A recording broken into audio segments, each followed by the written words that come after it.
a common thief simply smashes and grabs your valuables, leaving obvious chaos behind, whereas this entire bloody scene screamed of a highly orchestrated cover-up. Hidden deep within the digital void sits a specific cryptocurrency account, and that ledger remains completely empty to this very day.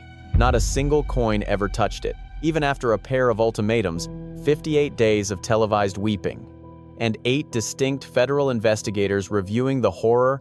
While experts universally reached identical grim conclusions, desperate relatives pleaded on national television to meet the financial demands. Millions monitored that digital ledger, yet the funds stubbornly remained untouched. The chilling reality understood by 8 seasoned veterans from elite federal abduction and murder task forces, coupled with deep crime scene analysis. Their ultimate verdict forms the core of today's deep dive. Forget wild internet guesses, because this represents hard facts assembled methodically from clues hiding in plain sight long before that initial timeline expired, before the final clock ran out, and prior to anyone voicing the dark truth. Nobody took this victim just to extort cash. Top investigators knew the real motive instantly, so we must begin our journey exactly where traditional commentary stops, with 8 highly credentialed justice officials, including ex-federal operatives, a veteran Pima County murder investigator, and a former tactical police captain, alongside a retired highway patrolman specializing in cold mysteries, all publicly agree on one terrifying conclusion. They refuse to hide behind unnamed whispers, instead choosing to speak openly during documented media sit-downs under their actual identities. Absolutely. Nobody in that elite group views this incident as a legitimate plot to extract wealth. Ex-federal operative Harry Trombitis informed Yahoo News that an extortion angle felt incredibly flawed, explicitly stating the logistics were simply far too complicated. The risk of capture is ridiculously high. Noted veteran federal agent turned private intelligence contractor Andrew Bringwell, he explained to Newsweek that clues suggest a snatch and grab violently derailed during the initial ambush, completely destroying any chance of a profitable hostage exchange. Veteran Pima County murder investigator Kurt Dabb fully agreed with this grim assessment. Speaking with Parade magazine, he declared this was a targeted abduction that completely ruled out mere theft or random chance. A highly orchestrated hit, utilizing 2 to 4 suspects who actively stalked their exact human prey. According to 18-year veteran highway patrolman Morgan Wright, who currently leads the National Center for Open and Unsolved Cases as its chief executive officer, he openly advised Brian Anton to immediately drop the missing individual classification, explicitly labeling the tragedy with a prosecuting term known as a bodyless murder. She ended a standard evening just resting after visiting family. Naturally exhausted at 84 years of age, drifting off to sleep, she simply forgot the deadbolt, and predators instantly exploited that tiny lapse in residential security. Executing high-risk warrants alongside tactical squads taught me one crucial lesson about dismissing armchair detectives. We need to completely ignore those online conspiracy junkies. We are talking about specialists who actively hunted hostage takers, staring down actual extortionists in interrogation rooms to map out their exact criminal mindsets. So if Harry Trombitis completely dismisses the payout theory, he is speaking from decades battling identical underworld scenarios. And as Andrew Bringwell directly compares this horror to a notorious 1991 Alabama hostage situation, he reflects on his rookie days handling a supposed financial shakedown that abruptly morphed into a brutal murder before a single dime dropped. The man isn't just tossing out wild guesses. He is directly overlaying fresh clues onto traumas he personally survived, much like Kurt Dabb, who dedicated his entire professional life to the exact Pima County district where this tragedy ultimately unfolded. He analyzes the tactical footprint to confidently declare a multi-person abduction squad was responsible, speaking absolute truth without hesitation. The detective translates blood and dirt on his own home turf. And when decorated heroes unanimously broadcast identical conclusions on the record, you listen, instead of scoffing. It stands firmly as an undeniable and completely professional consensus. Our core mystery today ignores debating their absolute accuracy, because we merely need to uncover their hidden reasoning. How could 8 highly decorated officers review the exact same public data everyone else obsessed over, including the threatening letters and cryptocurrency accounts, the ticking clocks and tearful televised financial promises, only to realize the entire spectacle was a massive theatrical illusion? Finding the truth requires breaking down an authentic extortion playbook to realize this specific nightmare completely breaks every single established rule. A legitimate hostage situation remains highly complex. An actual abduction executed by seasoned professionals follows a strict, cold-blooded formula requiring flawless execution across the board. Captives stay breathing entirely for financial leverage rather than basic human compassion. Since corpses hold absolutely zero bargaining power, you cannot trade a body for cash. So the instant your prize perishes, the whole extortion framework shatters instantly. Fulfilling the shady deal becomes utterly impossible, meaning any attempt to collect the bag hands the cops a literal murder conviction. Elite underground syndicates guard their kidnapped targets with the exact same intensity. A fortress protects its gold reserves. The hostage is everything. So, controlling the narrative becomes your absolute top priority. Showing the victim breathes isn't about empathy. It is the sole catalyst that transforms an extortion attempt into cold hard cash. Lacking that guarantee, nobody pays a single dime, rendering any ticking clock completely useless. Absent that certainty, negotiations collapse.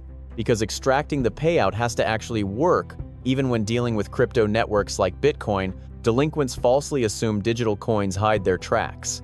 Yet, the logistics of acquiring and storing them remain incredibly complex. Cashing out safely demands meticulous strategy, especially since cyber investigators monitor ledger movements as they happen. Police possess specialized software designed to chart digital money trails.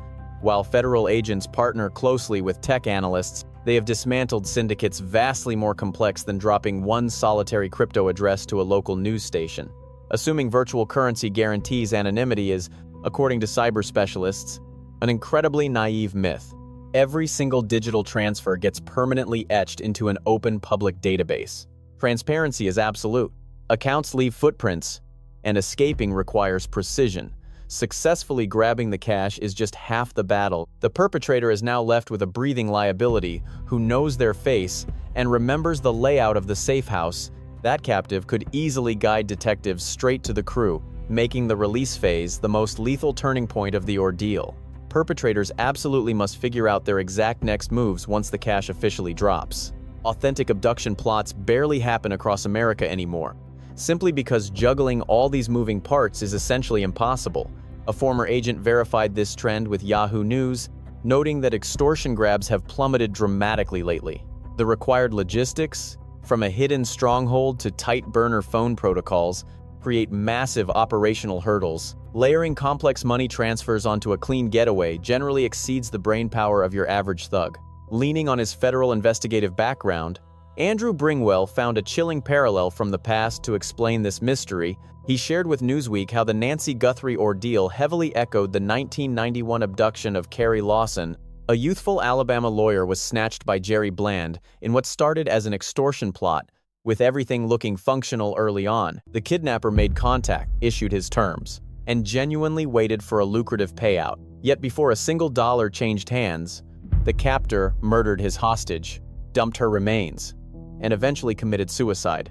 Detectives closed the file without seeing a dime transferred, though they never found her body, leading the expert to a grim conclusion. Both nightmares originated as classic hostage scenarios, strictly emphasizing that they merely started that way. The scheme completely derailed almost instantly because the captive perished before the criminals could pull off phase one. Keep that exact perspective anchored in your thoughts, remembering how extortion works and what crumbles when the vital component dies. Then pivot your attention to the harrowing events that struck Tucson, Arizona, during the late hours of January 31st, 2026. At 84 years of age, Nancy Guthrie suffered from crippling spinal issues that made simply fetching the mail agonizing. Her medical records also highlighted a severe and highly documented cardiovascular illness. Relying on a chest implant and daily pills, both her doctor and the local sheriff stressed that skipping treatments meant certain doom. The top cop bluntly described the lack of medicine as an absolute death sentence. Her final confirmed sighting occurred on January 31st, when a relative drove her to the Catalina Foothills estate just before 10 o'clock at night. The electronic gate shut at roughly 9:50 in the evening, officially starting the countdown that defines this entire mystery. Investigative journalists at the network ultimately verified the following timeline with multiple police insiders. Nancy's porch lens went dark at 1:47 in the morning on February 1st, followed by her chest implant, dropping its digital link at 2:28. A tight 41-minute window exists between the security feed dying and the life-saving tracker fading out completely. Consider the sinister implications of a cardiac monitor severing ties with its mobile host during an active home invasion. The terrifying data drop points directly to three distinct possibilities. Either her handset got snatched away, the kidnappers dragged Nancy outside the wireless radius, or her pulse simply ceased to exist. No matter which terrifying option occurred, the foundation for a lucrative shakedown was instantly destroyed. Bargaining for a massive payout is practically impossible when your captive's internal medical tech flatlines before dawn. Faking vitality fails when the very heartbeat tracking her existence vanishes, meaning that 2:28 timestamp murdered the extortion theory altogether. The plot did not unravel during those agonizing weeks of missed ultimatums. It wasn't on day 58 when the account sat empty. The entire scheme quietly perished at 2:28 that morning, while her oblivious relatives slept. A chilling void laid the groundwork for the subsequent demands, the crypto address, and every ticking clock. When kidnappers go quiet, it guarantees one brutal truth: nobody is ever getting paid. Millions tracked that digital currency account globally, right after a major tabloid intercepted the initial extortion letter. That message highlighted an exact crypto destination, which reporters quickly authenticated before broadcasting its live status everywhere. The extortionist demanded a massive digital fortune, establishing an initial cutoff at 5 in the evening on Thursday, February 5th. That exact message established a backup expiration date as well, extending out to Monday, February 9th. Taking to social media, Savannah, alongside her brother Cameron and sister Annie, issued a direct plea to their mother's captors. "We comprehend your demands entirely, and we are begging for our mom's safe release so our family can reunite joyfully. She means the absolute world to us, so we guarantee full payment while exhausting every single available option. We remain eager to negotiate." However, broadcasting those sentiments essentially guaranteed an open contract for a financial exchange. A massive global audience watched closely as the initial countdown expired, yet that crypto account remained completely empty. Once that alternate cutoff expired, the digital balance remained absolutely bare. For an entire month of searching, nothing changed, even by day 58. Continuous surveillance proved the perpetrator's designated crypto account secured absolutely zero verified funds whatsoever. This presents the ultimate flaw, completely undermining the whole extortion hypothesis. Assuming Nancy's captors truly desired a payout, nothing explains their failure to establish a transfer method or provide any verification she survived. Despite the relatives' frantic and transparent pleas, the silence remained unbroken. Triggering strict police procedures regarding these exact scenarios, authorities firmly prohibit wiring any cash unless survival is irrefutably confirmed. This isn't mere obstinance, since verifying survival acts as the crucial leverage sustaining any dialogue. That verification serves as the essential commodity within every abduction scheme, functioning as the singular asset captors exchange for their massive payday. Lacking that vital confirmation, her relatives remained entirely paralyzed. Regardless of whether they possessed the required funds instantly accessible, they undeniably possessed the money, confirming it publicly on broadcast television. A glaring discrepancy Harry Trombitis highlighted during an interview with Yahoo News. Provided those letters were authentic, assuming her relatives stood completely ready, alongside active police involvement, the complete lack of survival verification or any dialogue facilitating a money transfer leads directly toward a pair of grim explanations. Whoever authored those specific demands either lacked a surviving captive to showcase for the camera, or they completely lacked any actual involvement with Nancy's tragic disappearance from the very start. Either scenario delivers a fatal blow to the entire extortion hypothesis. That scheme was a dead end, meaning the digital fund would eternally remain completely bare. That shadowy figure pacing the entryway wore a stuffed rucksack, completely ruling out any intention of hauling away stolen loot. He hauled a heavily laden pack from his mysterious origin point straight to an 84-year-old widow's entrance at 2 in the dark morning. According to retired Pima County murder investigator Kurt Dabb, a veteran who dedicated his professional life to this exact region before explaining to Parade magazine, thieves never attempt a home invasion hauling a packed bag. This was undeniably an abduction. Ex-federal investigator Greg Rogers echoed similar sentiments to the publication. declaring firmly that he never once considered a botched theft scenario. Countless chances existed to strike the residence while it sat completely vacant. Since career thieves meticulously scout targets, specifically seeking moments of emptiness, seasoned crooks avoid showing up at 2 a.m. When the occupant is virtually guaranteed to be slumbering inside their bedroom, break-ins function entirely differently than targeted snatchings, where the attacker purposefully strikes while the victim is present because capturing them is the sole objective. However, that packed bag wasn't his most crucial asset, considering he had previously scouted the exact grounds weeks ahead of the February 1st incident.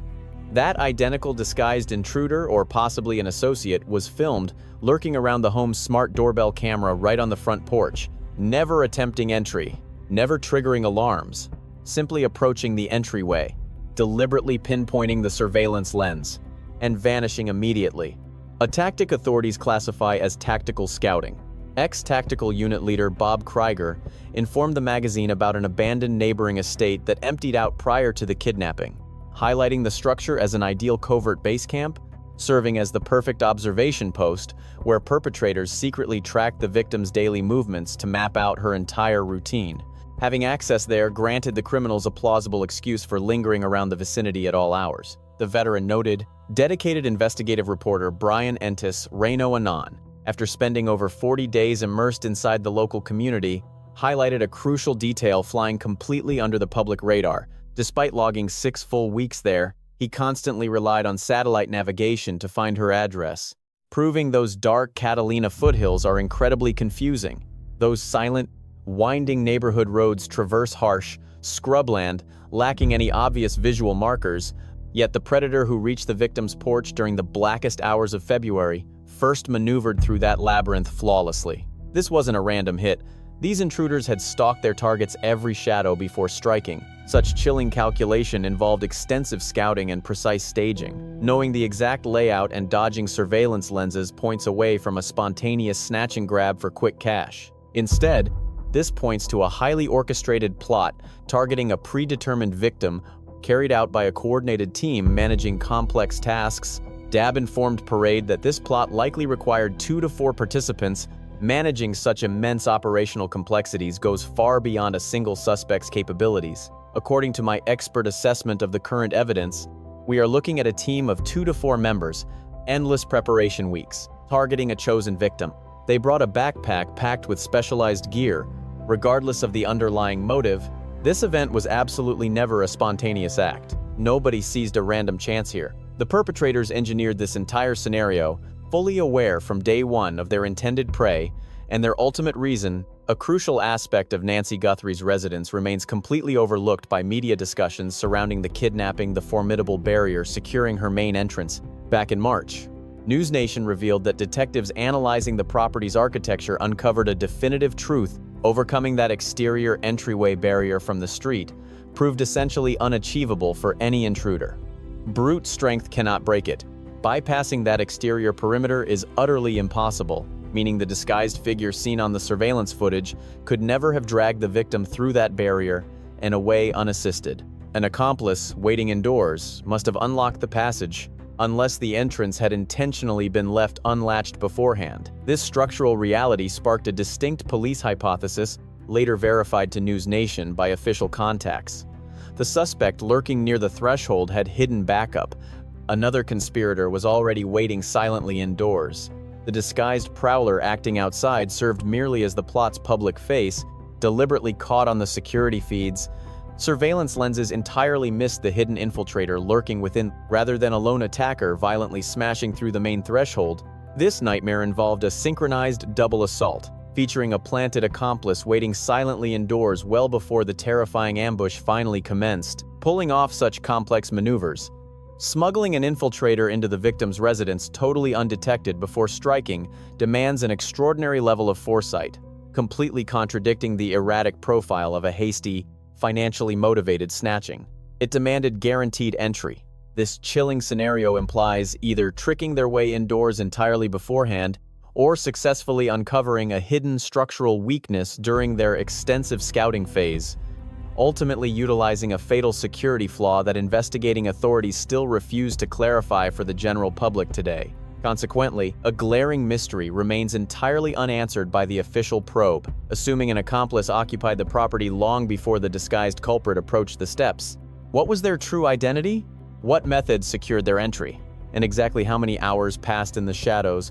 Forensics verified the victim's bodily fluids at the crime scene, discovering grim red stains coating the main entrance, the patio area, and the pavement outside. Detectives officially stated that the environment lacked any traditional indicators, suggesting a massive, chaotic brawl occurred within the property. Everything remained upright, completely devoid of combat damage. Only crimson trails remained behind, prompting former federal investigator Maureen O'Connell to tell News Nation precisely why this specific lack of physical wreckage changes the entire criminal narrative far more drastically. Her professional evaluation highlighted the missing elements known as voids. During fluid trajectory examinations, an individual traversing the area via normal footsteps naturally alters the resulting stains.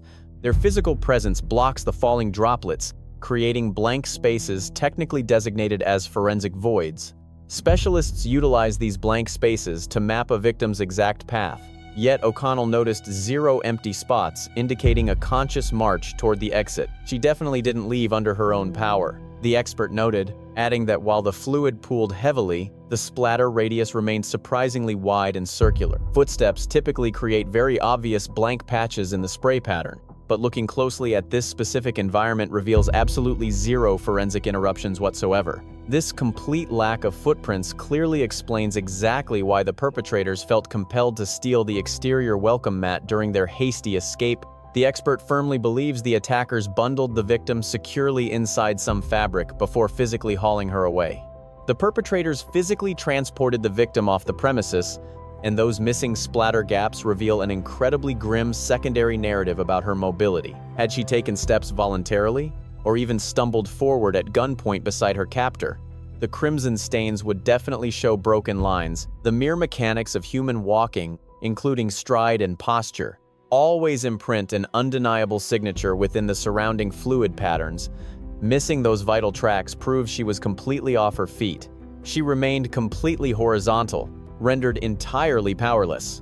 Following O'Connell's grim deductions, an assailant tightly swaddled her wounded body, lugging her directly past an otherwise unbreachable entryway, dragging her across the freshly stained patio, straight down the pavement, and ultimately into an utterly unknown nightmare. Andrew Bringwell, a former federal operative currently managing a Manhattan protection agency, had previously mapped out this exact tactical scenario, now validated by the lab results. Bringwell definitively informed Newsweek that their mission prioritized a hostage grab over outright assassination. Assassination was never the primary objective here. The masked intruder stood at Nancy's doorstep heavily armed, yet he actively chose not to execute her with the firearm he carried. That weapon was merely a tool for abduction, though his master plan derailed disastrously before he could finish the job. Regardless of missing valuable, Bringwell shared with Newsweek that he firmly believes the suspect intended to abduct Mrs. Guthrie before chaos ensued. He suggested that a physical altercation left her severely wounded rather than dead, leading to a truly devastating core revelation. The expert suspected the attacker gravely misjudged Mrs. Guthrie, and her fierce refusal to comply provoked a violent response. That resulting physical trauma, combined with her fragile health, likely triggered a fatal domino effect. The kidnapper never anticipated this 84-year-old victim, battling severe cardiac issues and spinal distress, fought back, shattering the criminal's entire timeline instantly. Left behind were fresh bloodstains on the deck, alongside a medical device that completely stopped registering at 2:28 a.m. The untouched crypto account ultimately destroys the extortion narrative, proving the fatal tragedy concluded long before any demands surfaced. Consider the precise timeline, starting when Nancy vanished into the shadows late on the evening of January 31st. Her internal heart monitor permanently deactivated at 2:28 the next morning on February 1st, preceding the digital currency demands. Menacing messages establishing strict ultimatums only flooded in days later, meaning the extortion attempt was an afterthought rather than the catalyst. The brutal reality of those 41 minutes between 1:47 and 2:28 unfolded long before a single threat was typed. Speaking on the Today Show, Savannah Guthrie acknowledged that the vast majority of these terrifying letters were completely fabricated. They were nothing more than cruel ploys manufactured by heartless scammers desperate to exploit a massive national media sensation. She admitted that the family only actively engaged with a pair of specific messages they received during the ordeal. Guthrie leaned toward accepting those two particular communications as authentic, though doubts still heavily shrouded the entire situation. Authorities eventually apprehended a Californian named Derek Kalla for transmitting bogus extortion threats, completely unrelated to the authentic kidnapping. Retired investigator Morgan Wright described these blood-sucking hoaxes as an agonizingly common byproduct whenever a disappearance captures public attention. These malicious distractions completely overwhelm detectives while draining incredibly valuable manpower from the legitimate hunt. The false leads drown out actual forensic truths. Yet even the specific demands Savannah trusted yielded absolutely nothing. Those two supposedly credible letters mentioned on air generated zero verifiable proof of survival, no answers, and no financial exchange. Relatives pleaded desperately for any tangible sign that Nancy was still breathing, but they were met with deafening silence. Multiple ultimatums passed without actionable intelligence. Though a controversial rumor surfaced on Megyn Kelly's broadcast on March 28th, federal agents and Pima County officials refused to validate claims about an alternate message that completely lacked any financial motive. This purported letter served as a morbid apology, claiming the hostage succumbed to massive heart failure while detained. The anonymous authors supposedly confessed that the captive's severe health complications far exceeded their initial operational risk assessments. To this day, no official policing agency has stepped forward to verify the legitimacy of that devastating supposed confession. Should those details hold any truth, they perfectly mirror Bringwell's early hypothesis about an abduction crumbling into unintentional manslaughter. The extortion machine essentially jammed permanently because the living commodity required to secure the payout had already perished. Those communications originated from either a panicked killer lacking leverage or total strangers completely detached from the physical assault. Regardless of their origin, these written demands were never the true beating heart of this tragic criminal mystery. The absolute core of this nightmare remains locked within the horrific events spanning 1:47 to 2:28 that morning. Another crucial dimension of this puzzle revolves entirely around the detectives' highly calculated strategic maneuvers behind closed doors. Curiously, the official police behavior heavily reinforces the exact same grim conclusions drawn by independent behavioral profilers. Addressing the media during February and March, Sheriff Nanos confidently declared his team understood the exact motive, yet remained stubbornly tight-lipped. Dangling the existence of a clear motive while intentionally suppressing the details reveals a highly strategic law enforcement tactic. You do not see this type of guarded confidence from an investigative unit grasping at straws in the dark. This calculated silence proves authorities are fiercely shielding critical evidence to guarantee a successful conviction when arrests finally happen. Retired federal agent Jennifer Kidnapper eventually voiced the exact same burning question her peers had been secretly debating for weeks. Everyone wondered why Pima County completely rejected assistance from elite volunteer tracking units to scour the treacherous surrounding wilderness. Highly respected recovery organizations such as EquiSearch and the United Cajun Navy were practically begging to deploy their resources. These specialized grid search professionals openly volunteered for the exact type of rigorous geographical sweep that experts deemed absolutely necessary, yet local authorities firmly turned them away, leading Kidnapper to formulate a remarkably sharp and compelling counter-theory. Are cops finally circling their suspect? Perhaps authorities already know Nancy's fate, explaining why they refuse to squander precious volunteer search efforts. That specific theory deserves our absolute full attention. Suppose detectives have secretly pivoted their entire strategy, upgrading this from a simple disappearance to a victimless murder case.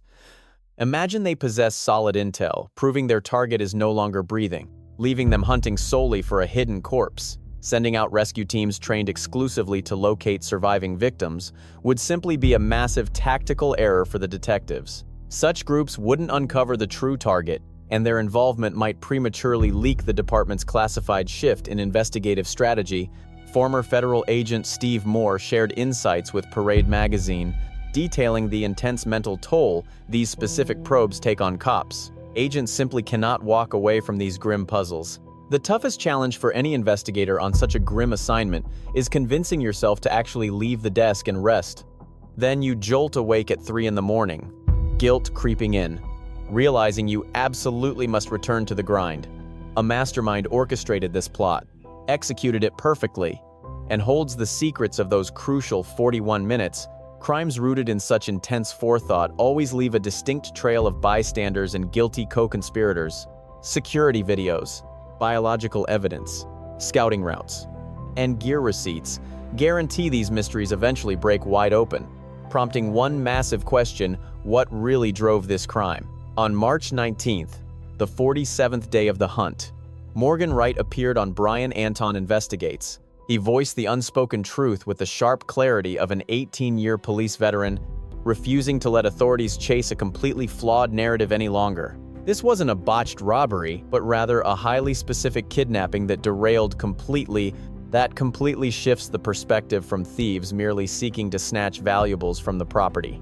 A standard break-in would leave obvious trails of stolen goods, rather than an artificially arranged layout. The setup was entirely faked to cover an extortion plot that turned deadly, which is exactly why investigators must now classify this tragedy as a bodyless murder. Pay close attention.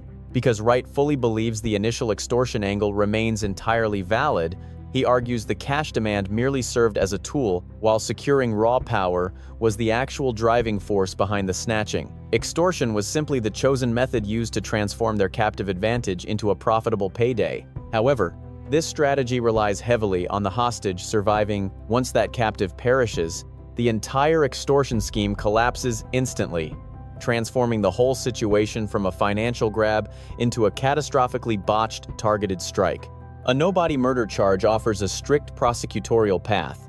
Federal guidelines indicate these complex situations typically start as simple disappearances, eventually alerting detectives that they are absolutely no longer tracking a bewildered runaway. Instead, cops must hunt for clues tied to a brutal offense where the primary proof remains deliberately hidden. In these victimless killings, Wright emphasized that teams must scour the earth for secret burial spots or freshly dug holes. Hikers trekking through the nearby mountains should constantly keep their eyes peeled for any disturbed dirt or cleverly masked tombs. Adopting this grim perspective radically alters the entire operation's geographic focus, tactical approach, and community alerts. Wright further explained exactly why the perpetrators immediately ceased all contact after accidentally causing Nancy's death during the capture. Speaking to Front Page, investigators, he noted that further negotiations would instantly upgrade their impending criminal charges to capital offenses. Killers who have already crossed that fatal line operate on an incredibly brutal and pragmatic logic. Remaining totally mute while hiding bodies poses fewer prosecutorial risks than faking ongoing negotiations. Therefore, perpetrators vanish entirely, leaving crypto accounts empty as urgent ultimatums expire silently. Failing to produce video evidence wasn't a clever ploy. The captive was already deceased. When pushed by Yahoo News reporters about the true driving force, Harry Trumbutus offered precise theories. Perhaps pure fury or a twisted desire for payback sparked it. Alternatively, a completely hidden agenda, rooted in private grudges and long-standing vendettas, might have driven the perpetrators. Such deep-seated animosity likely existed long before the cash request, fueling the violent snatching even if the criminals never truly anticipated getting paid. This highly calculated plot featured extensive scouting missions, unbelievable tactical execution, and critical insider knowledge. Amateurs stumbling upon a chance score cannot seamlessly orchestrate multiple accomplices while flawlessly traversing a pitch-black, unknown suburban wasteland. Such sinister precision absolutely requires a deeply personal motivation. Only a profound vendetta could warrant months of meticulous prep work, zeroing in exclusively on this particular older lady living inside that precise Tucson residence. Law enforcement officials openly admitted that detectives have finally uncovered the exact motive behind breaching Nancy's specific property. Beyond that single revelation, the sheriff remains absolutely silent. Detectives are absolutely certain this nightmare wasn't some senseless crime of opportunity, meaning the killer had a crystal-clear reason. This aligns perfectly with the dark theories presented by Wright and Trumpitis regarding a deeply intimate, targeted vendetta. This grudge was brewing long before anyone penned that extortion letter. If a deeper, historical hatred drove this plot instead of financial greed, those cash demands were destined to fail miserably. Her relatives absolutely would have paid up. However, the intruders who breached Nancy Guthrie's residence under the cover of darkness sought something else entirely. by March 23, 2026. 51 days post-abduction, her children released an Instagram update that completely omitted any mention of ongoing rescue efforts. Not a single word hinted at hoping for a miraculous investigative breakthrough either. Instead, they expressed a desire to honor her brave legacy, noting that such a tribute must wait until her remains are formally laid to rest. Skipping phrases about discovering her alive, they intentionally selected grim terminology regarding burial, making their devastatingly calculated stance incredibly clear to everyone. Heartbreak forces individuals to voice the brutal reality of their current emotional state. It sheds the cheerful facade meant for public consumption, revealing the raw, unfiltered truth that haunts them at 3 o'clock in the morning when the cameras are gone. Her children deliberately utilize terminology associated with finality and ultimate surrender. This case leaves behind more than unanswered questions. It delivers a powerful lesson about awareness, vulnerability, and the hidden dangers that can exist even in the safest places. It reminds us that crime is not always random or impulsive. Sometimes it is calculated, patient, and deeply personal. One of the most important takeaways is how small moments of oversight can have devastating consequences. A single unlocked door, a predictable routine, or a lack of preparedness can be exploited by those who plan in silence. Safety is not about fear, but about awareness, understanding that prevention often begins with the smallest habits. It also reveals the emotional toll on families left behind. Their strength, persistance, and love show us the importance of community support and never giving up the search for truth. At the same time, it highlights how misinformation and false leads can harm real investigations, reminding us to act responsibly in the digital age. Above all, this story teaches us that justice is not just a legal outcome, it is a collective responsibility. Staying alert, protecting one another, and speaking up when something feels wrong can make a difference. Because sometimes, the smallest action today can prevent a tragedy tomorrow.